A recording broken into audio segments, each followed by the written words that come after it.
Welcome to the BVTV network, coming from the UK studios of BizVision. I'm your host, Malcolm Gallagher. I won't deny that we very selectively choose our guests for BVTV with our almost secret criteria. First and foremost, they have to have a message that I believe will be of value to you, our viewers and listeners, and in return for giving your time to watch the interview and possibly telling others about it. There's also a personal part of that secret criteria where I personally feel, as your host, that I totally resonate with the message of my guest, and I'm anxious to discuss his or her thinking. Needless to say that my guest today fits that criteria perfectly. In fact, you could say that I had an intuition he would be a perfect guest. Let's find out why, as I say. Welcome to Sunil Godse. Hello, Sunil. Hey, Malcolm, thank you so much for inviting me on this show and hoping to drop some amazing value bombs about intuition, that gut feel, and how important it is in our personal and more importantly in the professional lives. Yeah. I like that expression, value bombs, drop in some value bombs. Yes, it's a good one. It's a good one, that one. You're in London, Ontario. Yes, I am. Is it anything like our magnificent city here? So we've got the Thames River, we've got Dundas Street, we've got King's College. So we've got aspects of this that come, the population is really small. So no Big Ben. I'm sure there's a Little Ben somewhere or an ice cream shop called Little Ben. But there's some similarities there. So, we've got even Stratford, where there's a lot of theater, right, very close to London. So we've got that sort of UK flair around us. Right. Excellent. Well, I'm glad about that because we're trying hard to recover and, rule the world again. Don't worry about it. So you're an expert. You're an expert in what you term as intuitive branding. Now, I love intuition, and I love the title of your own podcast, Crush Your Competition in Under 14 Seconds. So I'm all of an excitement to meet you today. Viewers and listeners, I'll be talking to Sunil in three parts. In part one, I'm diving straight in to get his secrets on higher profits. In part two, I want to ask him how we crush our competition in under 14 seconds. And in part three, I'm asking him to give you ideas and actions on sharpening your own intuition. But first, Sunil, can you briefly tell us who is Sunil Godse and why your passion for intuition? In fact, what is intuition? Yeah, absolutely. So we're all born with intuition. And one of the things that I did is after I wrote my first book called Fail Fast, Succeed Faster, many of the people, and the premise of that book is that if you were to read the stories of those who had failed, then conceptually, you should be able to succeed faster because you shouldn't be repeating those mistakes. And every single time I used to go on stages around the world to talk about this book, the one question I continually got asked is, Sunil, what's the one thing I can do that's going to make me succeed? And so I used to roll my eyes to say, I didn't come here with a cue card or a PDF sheet. This is a 400-page book here. Yet when I went back to the audio recordings, 80 to 90% of them was saying something like, I knew what I was doing was wrong. I should have trusted my gut. I should have trusted my intuition.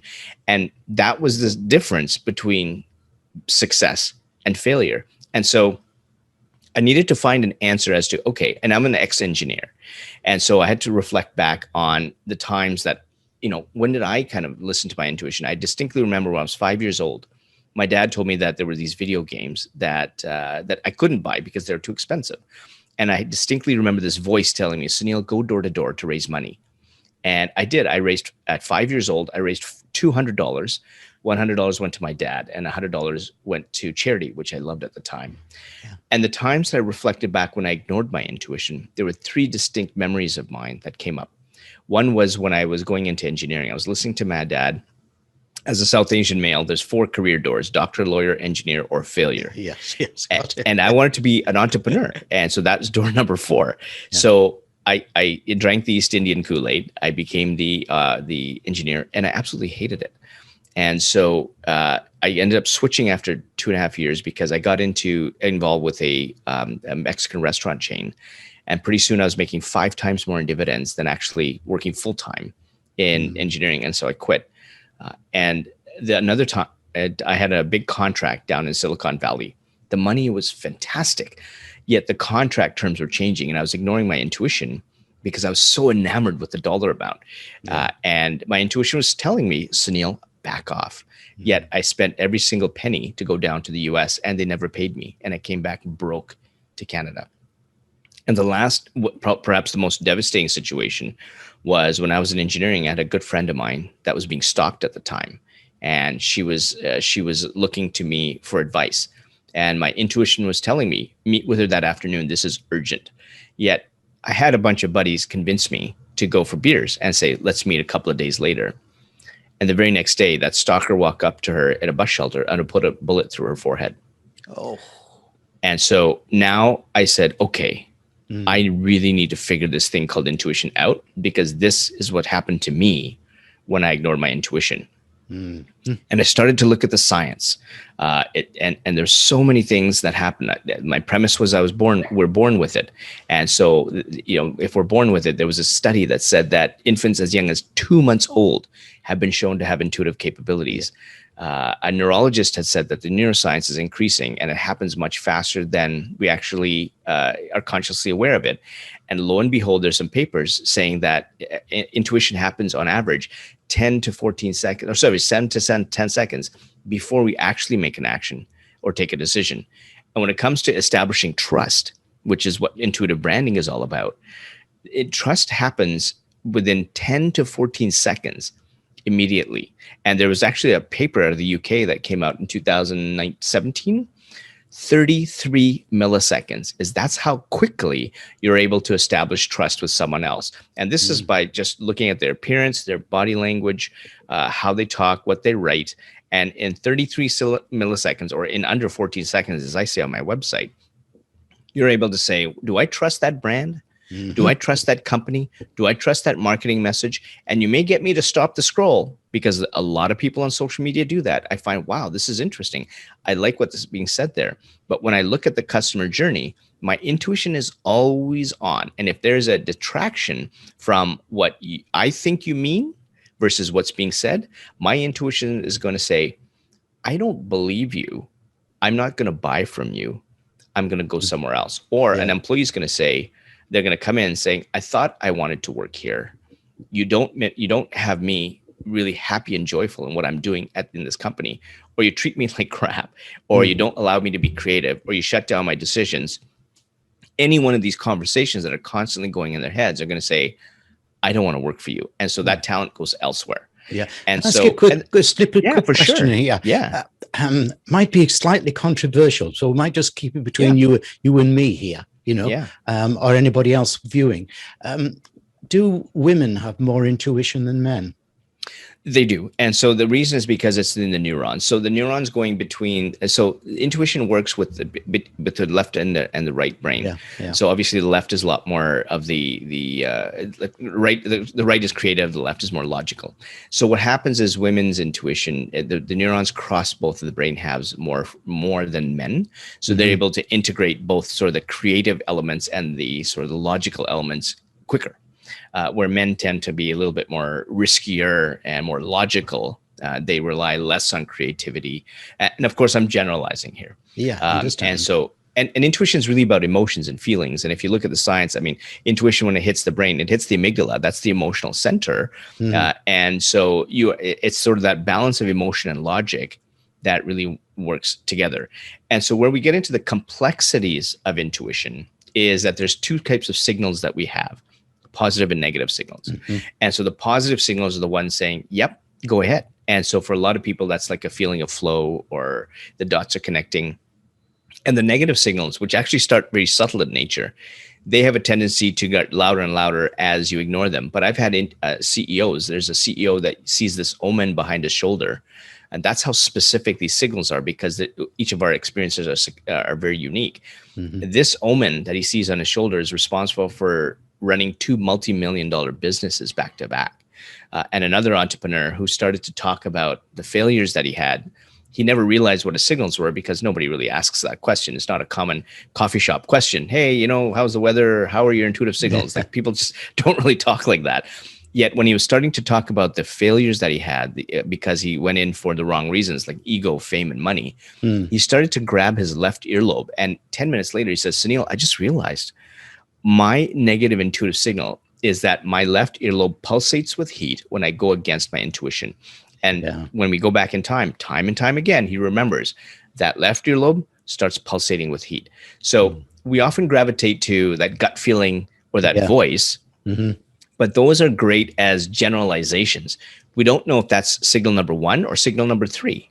And if you make the mistake, so let's say, Malcolm, you and I do an exercise together, and you spend your time wisely and do the homework, and you say, my gut feeling is signal number 1. And if I'm lazy and I say, yeah, me too, but for me, it's actually signal number 3. Yes. When I get that gut feeling, I've missed my first 2 signals. And that means I made 2 bad decisions.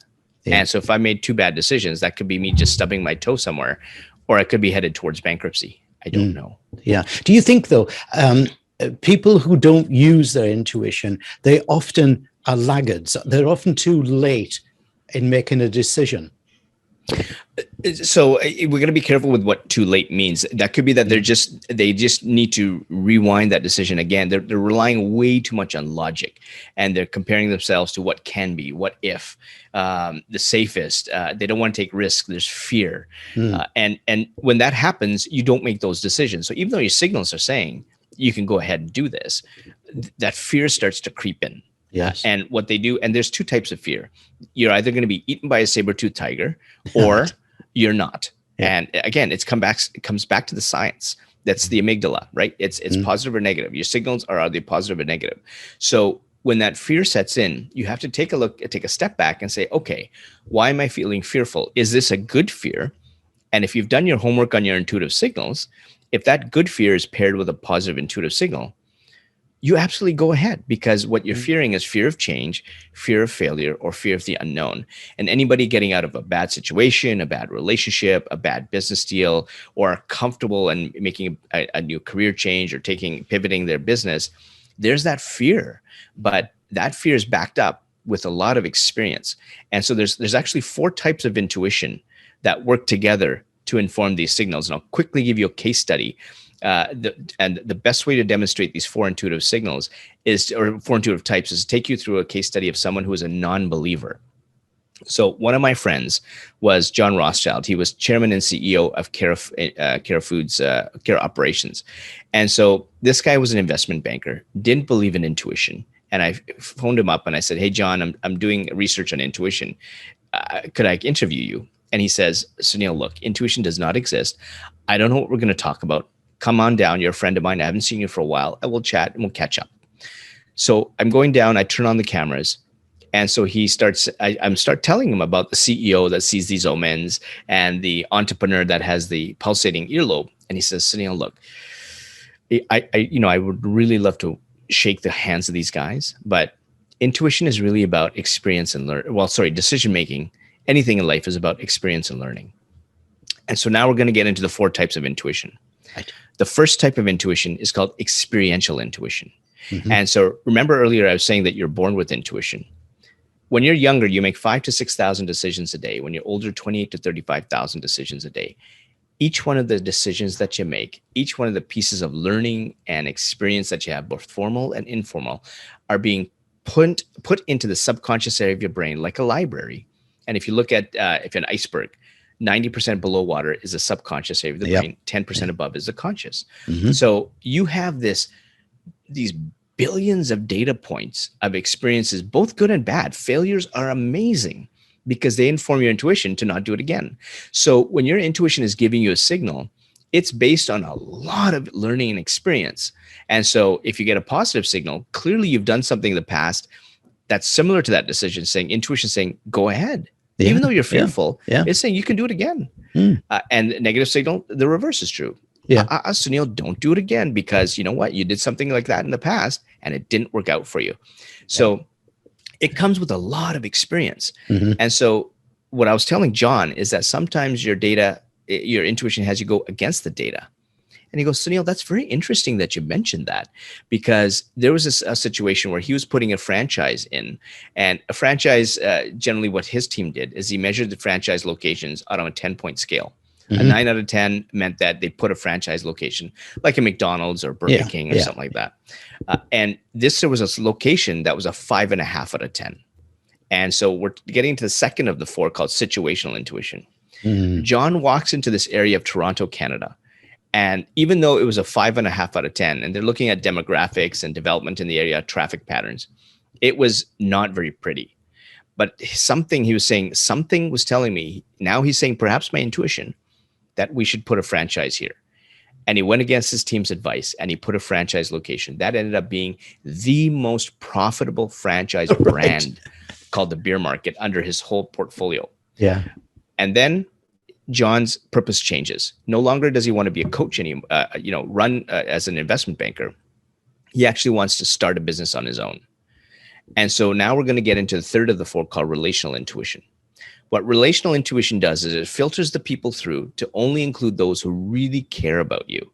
And so if you have those people like who are concerned about money, fame, ego, private jets, limousines, all this, high-end restaurants, all those people told him he was nuts. Only one person actually asked him, why did he want to do that? That was his wife.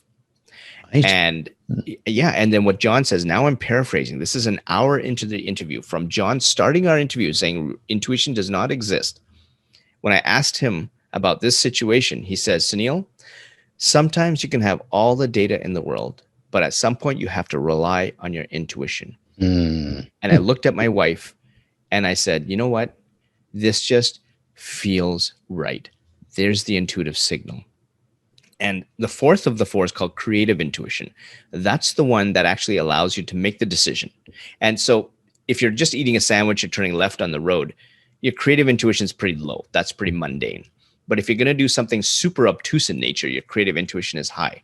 So in John's case, you would think that somebody who's come with a 30-year background in investment banking, making probably $3 to $4 million a year, his intuition would pick a really good business to run with strong cash flows, healthy revenues, and a good balance sheet.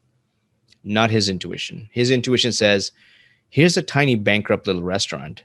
That's what you're going to run. And so he trusts his intuition, walks into that tiny bankrupt little restaurant. That restaurant ends up being something called Eastside Mario's, location number 1. And over the next 20 years, he grew that one location to over 1,000. Wow. And earned $2 billion in 20 years, all because it felt right. Excellent. That's the power of intuition. Brilliant. Absolutely brilliant. We could talk about intuition forever and ever, and I'd be still enthralled at the very end of that, Sunil. But let's move on. Part 1.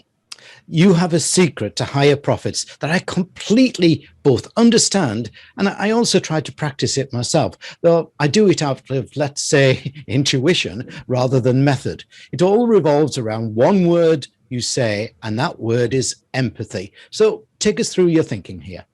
Yeah. So empathy is just, and empathy has been thrown out around a lot, especially during COVID times. Yeah. There's this sort of this idea of empathy. And what empathy really is really understanding someone from their perspective, from their point of view, without really, being super leaning into it. And just really having that empathetic or that two-way understanding, that trusted relationship, that you've got that person's back. You try and understand them. You want to get them to know them as a person, and not, you want the 3D version of someone, not the 2D version of someone. And so when somebody feels like that in a business, and we've all been in businesses where we work with managers that we love, and we work with managers that we hate, or bosses.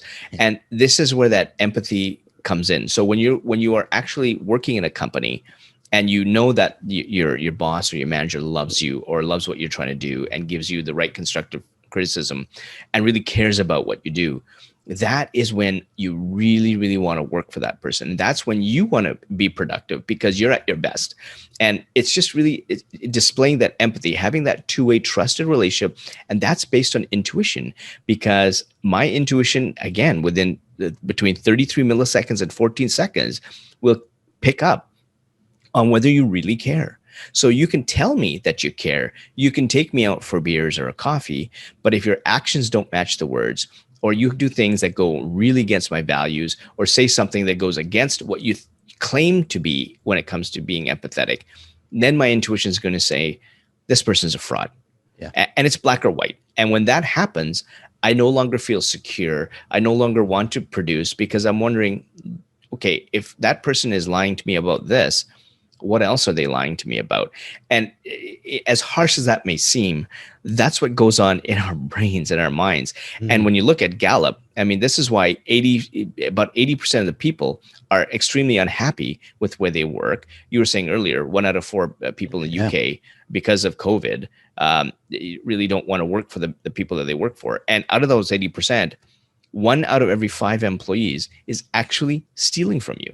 I mean, this is data from millions of employees around the world. And so that's frightening, isn't it? It's very frightening. And so what's happening, what this tells me is if that's what the stats are, and the stats are laggard indicators, the leading indicator is what are we doing to change those stats? And so it is really about caring about the people. It's really about, and when you care about them, they produce. And if you want stats, and trusting, this is an Edelman report that came out. This is a trust report that comes out every single year. Those that work in a trusted environment are 37% more productive. Of that 37%, 31% hits the bottom line. So just by caring, just by having a trusted relationship, you're already increasing your profits. Yeah, but surely one of the problems is, though, sorry about that. Yeah, so one of the problems is that today's leaders don't know how to do that. They don't know how. They've suddenly had to change. They've suddenly had to not sit in their glass corner office there shouting out, barking out orders. They've suddenly had to talk to people on Zoom, be human, be almost what we call here at BizVision a conscious leader.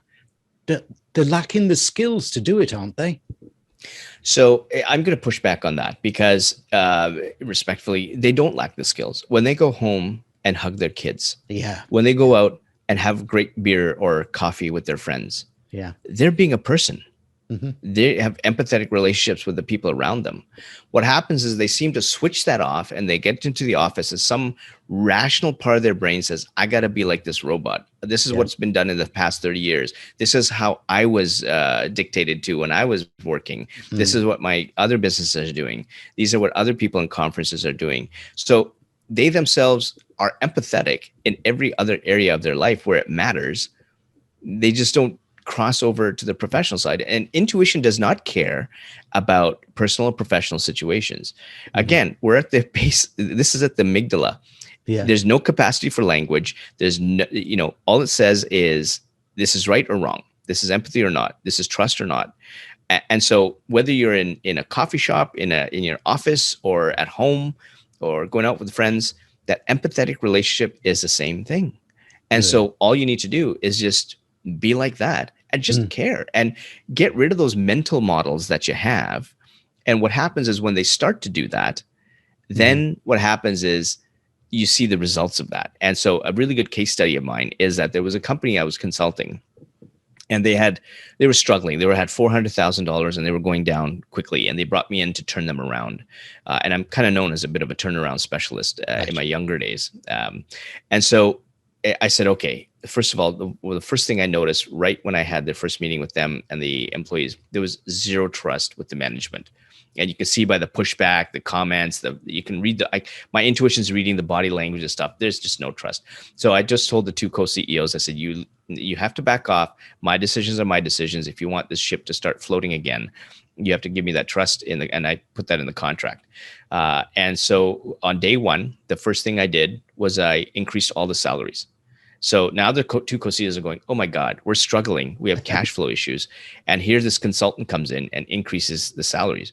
So by doing that, what that told me is that these people were treated with lower salaries than normal for so long for the skill set that they had. All I'm doing is I'm paying them for what they're worth in the marketplace. And that started to give me the trust. And so they started to say, you think Sunil really cares. And any kind of changes that we made, any kind of improvements that we made, guess what? The employees really wanted to be involved. They were making the suggestions. How do we improve the processes internally? How do we make the customer journey better? And once I earned their trust, they were helping me. And then we went from trying to save ourselves from corporate death to expansion. And so what I was able to expand because I had the trust of the employees, they backfilled with the operational and tactical stuff. And so we were able to go from a struggling $400,000 company to over 3.5 million and expansion within 2 years. Wow. All because of Excellent. trust. Yeah. All Yeah. because of trust, this empathetic relationship. And so you absolutely need the processes. You absolutely need the policies and procedures to back that. You can't just go in and say, I've got, of course you have this gut feeling, you're going to run intuition for sure, but the back end processes have to match that. And so that's exactly what I did. I earned their trust, and then we worked on the processes, the efficiencies. We used some Lean Six Sigma tools, black belt, green belt stuff. We looked at some strategy. We looked at expansion targets. So there was a lot of data in what I was doing and processes that were being helped with. But it all started with gaining that trust so that people made those processes fun, engaging, working, more efficient. And again, these all went to the bottom line. Brilliant. Yes, very, very good indeed. Now, Sunil, just before we move to part 2, let me just remind everyone of your website URL. Now, viewers, obviously, you can see it on the screen behind me, which is all the W's, Sunil, SUNIL, Godse, GODSE.com.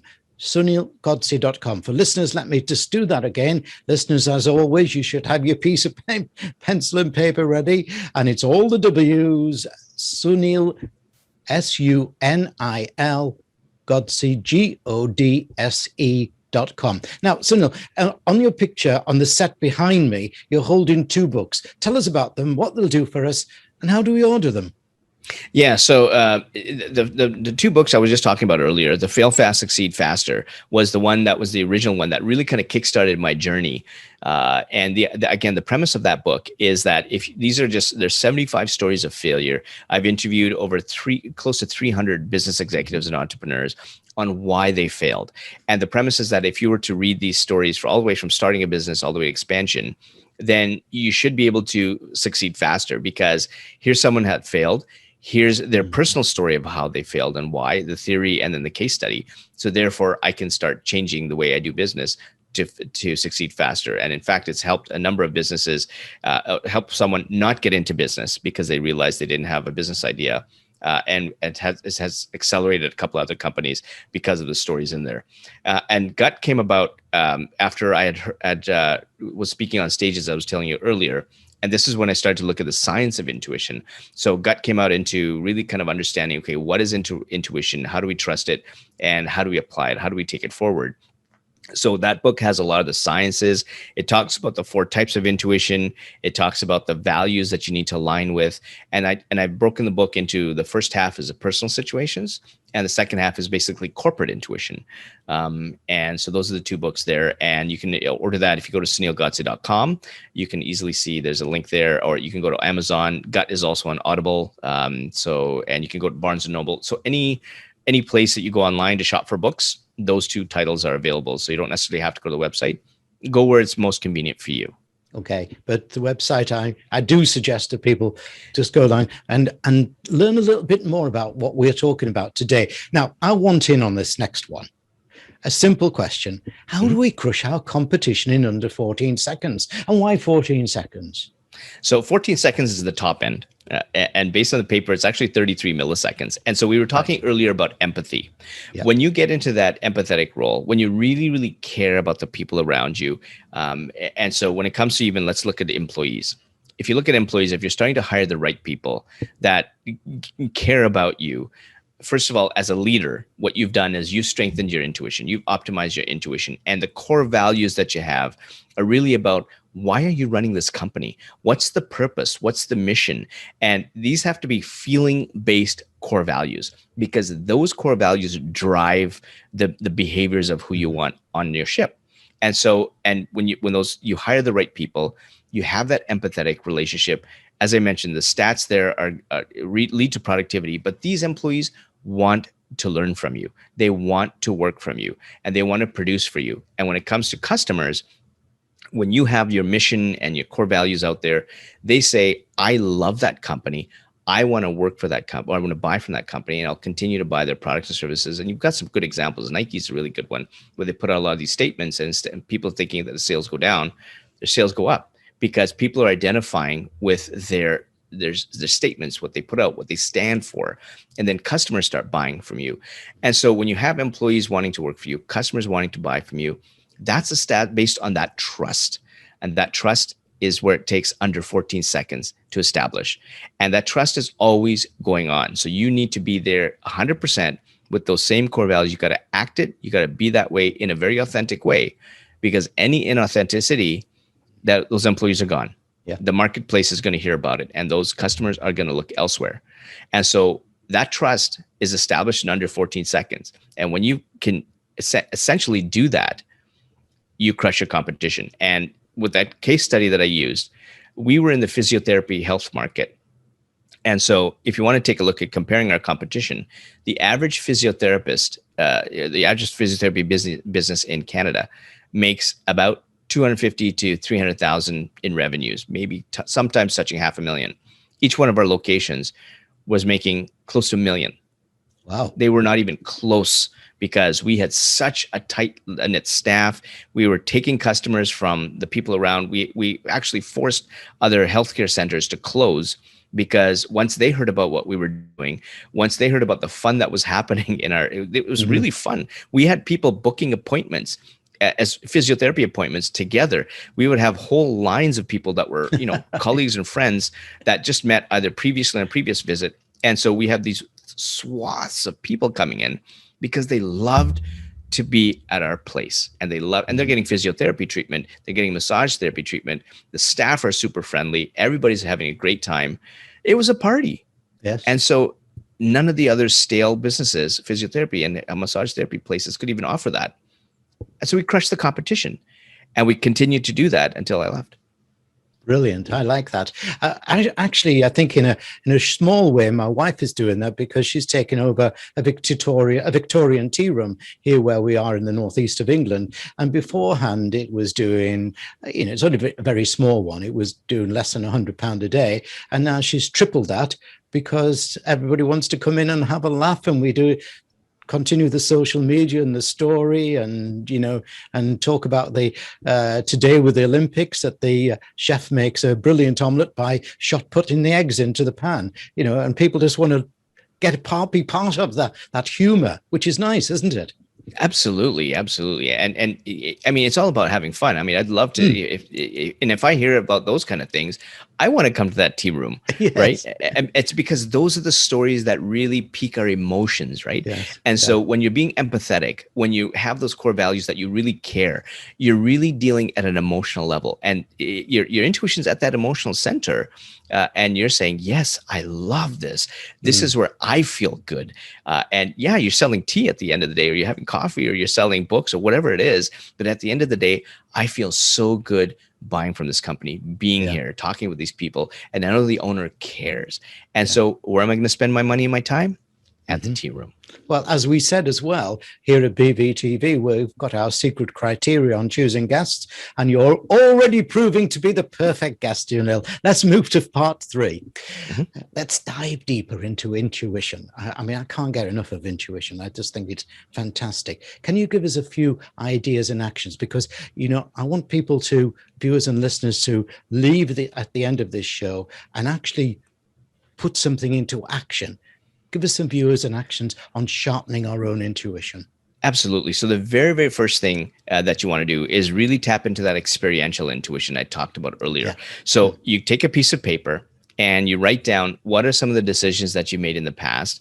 And on you take one piece of paper for the decisions that worked out for you, and another piece of paper what didn't work out. So let's start with the ones that worked out for you. When you made a decision and you knew that it worked out, it doesn't have to be a major decision, although the major ones are the ones that tend to stick. And so did you make a major career decision that worked out? Did you take a job that worked out? Did you meet someone that really, really, jived with you? Whatever it is that's major, what you think. How did it feel like in the moment? What were the signals that you're getting? And try and put yourself back to those times. And the more decisions that you made that were good that you can put down, you start to see a pattern of the types of signals that come up in your personal and professional life. Now, they could be common or they could be different. So as I mentioned, some of the signals for me on positive are the dots connecting or a flow. And sometimes I'll just be daydreaming, and I'll try and I try and mark out, say, a marketing strategy, and each of the points that I look at, I'll say, okay, how does it feel there? Okay, that's positive, positive. Dots are connecting. Anxiety. Why am I anxious? Do I need to talk to somebody about that, or it's the wrong path? Let me take it back. So this is how I map it out. You do the same thing for bad decisions. And when it comes to bad decisions, where you have to be careful is that you write down the bad decision. How did it feel? And let's just use gut feeling as an example.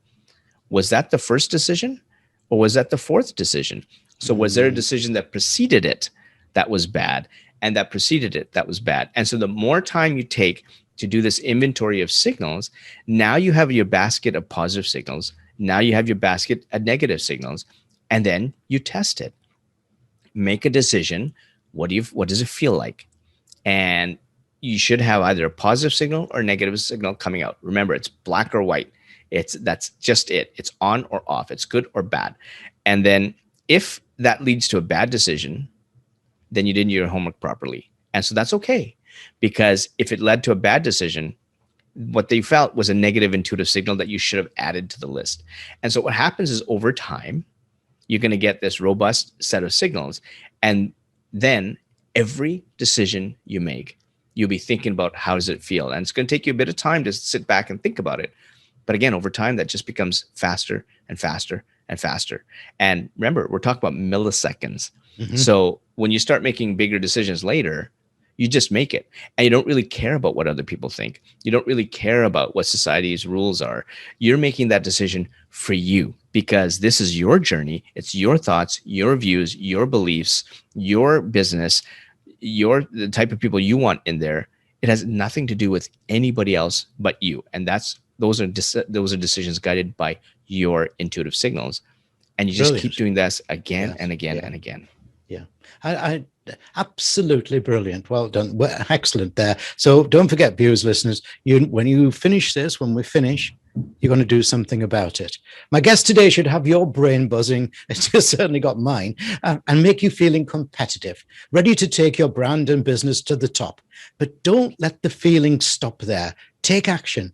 Get your team understanding what Sunil Godse is saying. So go crush a competitor. Thanks, Sunil, for an exciting interview. Thank you.